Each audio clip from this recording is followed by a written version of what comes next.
So if you're wondering how to make billions off of sports betting, I'm about to let you know.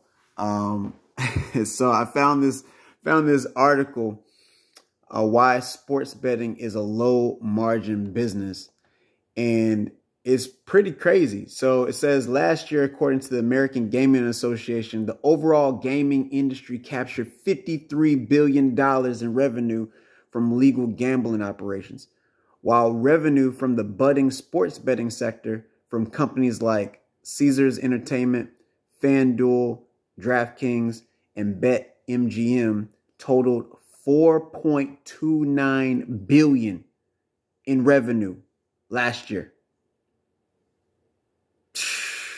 The figure is a 177% increase over 2020 sports betting revenue, represents 8% of the total amount of wagers by sports bettors of 57.2 billion, also known as the handle. Yeah. And it says that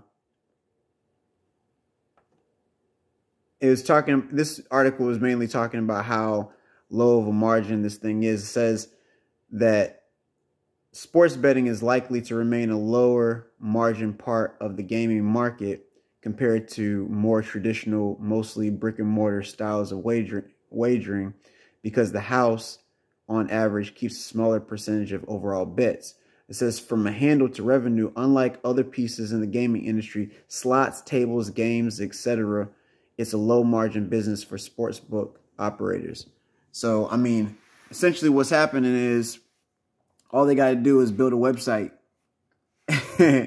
and have some money on hand, and, you know, to make sure that the payouts happen. But pretty small, decent margins, I guess, and it's easy to operate, a lot easier to operate.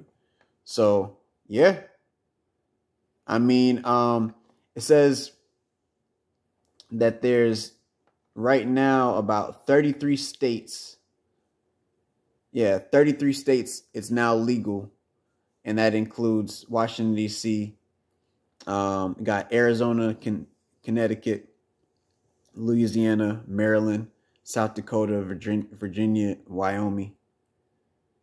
And they all made it legal in 2021. But it says several states with large populations have held back on legislation. In Florida, legislation is tied up in court challenges. In California, voters will be asked in November whether to make betting legal. And in Texas, sports betting is expected to have an opportunity for legalization in 2023. So, yeah, if you're trying to make some billions, at least some millions, in sports betting, I recommend that you don't participate in the betting. I advise you to definitely get involved in the business of it. So, yeah, you can get into, let's see, if you wanted to invest, you can invest in CZR on the stock exchange, like purchase some stock in Caesars Entertainment.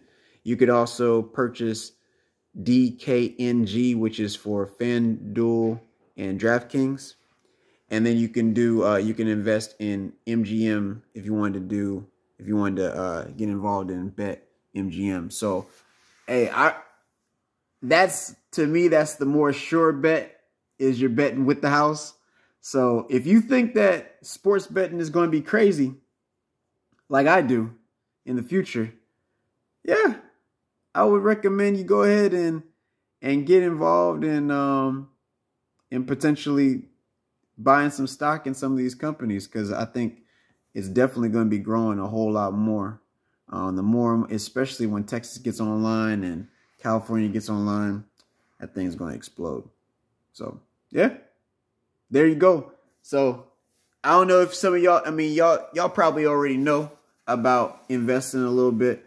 But yeah, you can just go over to either Robinhood or Webull or something like that. Pick you up some of the shares, hold them for a little bit, probably get some decent growth over time, and hey, do you think? Now, this is not financial advice. I'm not giving you no financial advice. I'm not a financial advisor, but I'm just saying, you know, I know y'all want to make money anyway, so you might as well look at it. So, yeah. With that being said, as always, peace, one love. We out of here.